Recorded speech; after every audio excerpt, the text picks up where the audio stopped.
Fundação Educacional Ciência e Cultura, FEC. Brasil, junho de 2020. Nono texto vídeo. A belíssima e insinuante mensagem do grande iniciado Gustavo Meyrink. A chave que nos tornará mestres da natureza interior. Ela chama-se atenção. Atenção é tudo. O homem está firmemente convencido de que sempre está atento, mas, na realidade, é apanhado numa rede de sono e de sonho que ele próprio teceu. Quanto mais apertada essa rede, mais poderosamente reina o sono. Aqueles que estão presos nas suas malhas, são os adormecidos que caminham através da vida, como rebanho de animais levados para o matadouro, indiferentes e sem pensamentos. Os sonhadores veem através das malhas um mundo quadriculado, só distinguem aberturas enganadoras, agem em consequência e não sabem que esses quadros são apenas fragmentos insensatos de um todo enorme. Esses sonhadores não são como talvez o suponhas, os lunáticos e os poetas. São os trabalhadores, os sem repouso do mundo, os possessos da loucura de agir. Assemelham-se a escaravelhos feios e laboriosos, que se arrastam ao longo de um cano liso, para nele mergulharem ao chegar lá em cima. Dizem que estão atentos, mas aquilo que julgam uma vida não é na realidade senão um sonho, determinado antecipadamente nos mínimos pormenores e subtraído à influência da sua vontade. Existiram e ainda existem alguns homens que souberam que sonhavam, os pioneiros que avançavam até os baluartes, atrás dos quais se esconde o ser eternamente desperto, videntes como Descartes, Schopenhauer e Kant. Mas eles não possuíam as armas necessárias para a tomada da fortaleza e o seu apelo ao combate não acordou os adormecidos.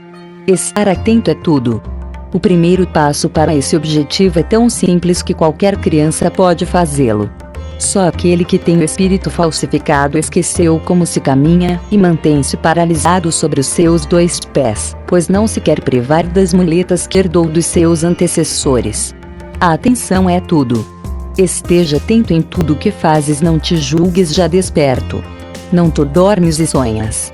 Reúne todas as tuas forças e espalha um instante pelo teu corpo este sentimento: agora estou atento. Se o conseguires, reconhecerás imediatamente que o estado no qual te encontravas surge então como uma modorra e um sono. É o primeiro passo hesitante do longo, muito longo percurso que leva da servidão ao completo poder. Desta forma avança de despertar em despertar, não existe pensamento angustiante que desta maneira não possas banir. Ele fica para trás e já não te pode atingir. Estendes-te sobre eles como a copa de uma árvore se eleva por sobre os ramos secos. As dores se afastam de ti como folhas mortas quando essa vigília se apossa igualmente do teu corpo. Os banhos gelados dos brahmanes, as noites de vigília dos discípulos de Buda e dos ascetas cristãos, os suplícios dos faquires, não são mais que os ritos estereotipados indicando que ali se erguia outrora o tempo daqueles que se esforçavam para ficarem atentos. Lê as escrituras sagradas de todos os povos da terra. Em cada uma delas passa, como um fio cor de sangue, a ciência dissimulada da vigília. É a escada de Jacó que combate toda a noite com o anjo do Senhor, até que chegue o dia e obtenha a vitória. Deves subir, um após outro, os degraus do despertar, se queres vencer a morte. O despertar inferior já se chama gênio. Como devemos chamar os degraus superiores? Fica desconhecidos da multidão e são tidos como lendas. A história de Troia foi considerada uma lenda, até que finalmente um homem arranjou coragem para investigar por si mesmo. Sobre esse caminho da vigília, o primeiro inimigo que encontrarás será o teu próprio corpo.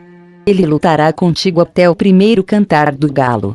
Mas se vislumbrares a luz da vigília eterna, que te afastes dos sonâmbulos que supõem que são homens e ignoram que são deuses adormecidos, então, o sono do teu corpo desaparecerá também, e o universo se submeter-se a ti. Então poderás operar milagres, se quiseres, e já não estarás reduzido, como um humilde escravo, a esperar que um cruel e falso Deus seja suficientemente amável para te acumular de presentes ou te cortar a cabeça. Há, evidentemente, a felicidade do bom cão fiel, servir um amo. Ela deixará de existir para ti, mas ser franco para contigo mesmo. Gostarias, mesmo agora, de trocar lugar com o teu cão? Não te deixes apavorar pelo medo de não atingir o objetivo nesta vida.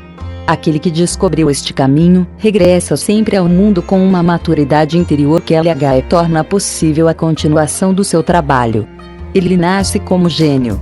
O caminho que te mostro está semeado de acontecimentos estranhos, mortos que conheceste hão de erguer-se e falar-te. São apenas imagens. Silhuetas luminosas aparecer-te-ão para te abençoar. São apenas imagens, formas exaltadas pelo teu corpo que, sob a influência da tua vontade transformada, morrerá de uma morte mágica e se tornará espírito, tal como o gelo, atingido pelo fogo, se dissolve em vapor. Quando tiveres abandonado em ti o cadáver, é que, então, poderás dizer: agora o sono afastou-se de mim para sempre. Então dar-se-á o milagre em que os homens não acreditam porque, enganados pelos seus sentidos, não percebem que matéria e energia é a mesma coisa, nem compreendem esse milagre que, mesmo se o enterrarem, não haverá cadáver no caixão. Só então poderás diferenciar o que é realidade ou aparência. Aquele que encontrares só poderá ser um dos que seguiram o caminho antes de ti. Todos os outros são sombras. Até ali, tu não sabes se és a criatura mais feliz ou a mais infeliz. Mas nada receies, nenhum sequer dos que seguiram pelo caminho da vigília, mesmo se alguma vez se perdeu, jamais foi abandonado pelos seus guias. Quero dar-te um sinal pelo qual poderás reconhecer se uma aparição é realidade ou miragem, se ela se aproxima de ti, se a tua consciência se perturba, se as coisas do mundo exterior são vagas ou desaparecem. Desconfia, acautela-te. A aparição não passa de uma parte de ti mesmo. Se não a compreendes, é apenas um espectro sem consistência, um gatuno que consome uma parte da tua vida. Os gatunos que adquirem a força da alma são piores do que os gatunos do mundo. Atraente como fogos fátuos, nos pântanos de uma esperança enganadora, para te deixarem só nas trevas e desaparecerem para sempre. Não te deixes cegar por nenhum milagre que eles pareçam fazer por ti, por nenhum nome sagrado que se deem, por nenhuma profecia que exprimam, mesmo se esta se realizar. Eles são os teus inimigos mortais, expulsos do teu próprio corpo e com os quais tu lutas pelo domínio. Sabe que as forças maravilhosas que eles possuem são as tuas próprias, desviadas por eles para te manterem na escravatura. Eles não podem viver fora da tua vida, mas se os venceres ficarão aniquilados, como ferramentas mudas e dóceis, que poderás enregar segundo as tuas necessidades. Inúmeras são as vítimas que eles fizeram entre os homens. Lê a história dos visionários e dos sectários e compreenderás que o caminho que segues está semeado de crânios. Inconscientemente, a humanidade ergueu contra eles um muro, o materialismo. Esse muro é uma defesa infalível, é uma imagem do corpo. Mas é também o muro de uma prisão que dissimula a vista. Atualmente estão dispersos e a fênix da vida interior ressuscita das cinzas nas quais esteve deitada durante muito tempo, como morta, mas os abutres de outro mundo também começam a bater as asas. Por isso que deves tomar cuidado. A balança sobre a qual deporás a tua consciência mostrar-te-á quando podes ter confiança nessas aparições. Quanto mais desperta ela estiver, mais se inclinará a teu favor. Se um guia, um irmão de outro mundo espiritual te quer aparecer, deve poder fazê-lo sem despojar a tua consciência. Podes pousar a mão sobre ele como Tomé o incrédulo. Seria fácil evitar as aparições e seus perigos. Basta conduzir-te como um homem vulgar. Mas que ganhas com isso? Continuas a ser um prisioneiro na jaula do teu corpo até que o carrasco morte te conduza ao cadafalso. O desejo dos mortais de verem os seres sobrenaturais é um grito que desperta até os fantasmas do inferno, porque semelhante desejo não é puro. Porque é mais avidez do que desejo, porque quer tomar de qualquer maneira em vez de gritar para aprender a dar todos aqueles que consideram a terra como uma prisão, todas as pessoas piedosas que imploram a libertação, evocam sem se aperceberem o mundo dos espectros. Faze-o também tu mesmo. Mas, conscientemente. Para aqueles que o fazem inconscientemente existirá uma mão invisível que os possa retirar do pântano onde se atolam. Eu não o acredito. Quando sobre o caminho do despertar atravessares o reino dos espectros, reconhecerás pouco a pouco que eles são simplesmente pensamentos que de súbito poderás ver com os teus próprios olhos. Eis porque são estranhos e parecem ser criaturas, pois a linguagem das formas é diferente da do cérebro.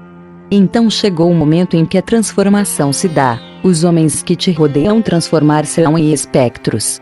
Todos aqueles que amaste serão, de súbito, larvas, mesmo teu próprio corpo. Não se pode imaginar mais terrível solidão que a do peregrino no deserto, e quem não sabe encontrar aí a fonte da vida morre de sede. Tudo o que aqui te digo se encontra nos livros dos homens piedosos de todos os povos. A vinda a um novo reino, a vigília, a vitória sobre o corpo e a solidão. E, no entanto, um abismo intransponível nos separa dessas pessoas piedosas. Elas supõem que se aproxima o dia em que os bons entrarão no paraíso e os maus serão atirados para o inferno. Nós sabemos que um tempo virá em que muitos despertarão e serão separados dos adormecidos que não podem compreender o que significa a palavra vigília. Nós sabemos que não existe o bom e o mal, mas apenas o exato e o falso. Eles creem que estar atento significa manter os seus sentidos lúcidos e os olhos abertos durante a noite, de forma que o homem possa fazer as suas orações. Nós sabemos que a vigília é o despertar do ser imortal, do homem, e que a insônia do corpo é uma consequência natural. Eles creem que o corpo deve ser descurado e desprezado porque é pecador. Nós sabemos que não existe pecado. O corpo é o começo da nossa obra, e viemos à Terra para transformá-lo em espírito. Eles creem que deveríamos viver na solidão com o nosso corpo para purificar o espírito. Nós sabemos que o nosso espírito deve primeiramente isolar-se, para transfigurar o corpo. Só te cabe a escolha do caminho a tomar, ou o nosso ou o deles. Deves agir segundo a tua própria vontade. Não tenho o direito de te aconselhar. É mais salutar colher segundo a tua própria decisão um fruto amargo de uma árvore, do que ver pendurar um fruto doce aconselhado por outrem. Mas não faças como muitos que sabem que está escrito: examinai tudo e só conservai o melhor. É preciso ir, nada a examinar e agarrar a primeira coisa que aparecer. Se você foi impactado com o conteúdo deste vídeo, clique em gostei, compartilhe com seus amigos, nos ajudando a propagar essa eterna realidade pelo mundo afora.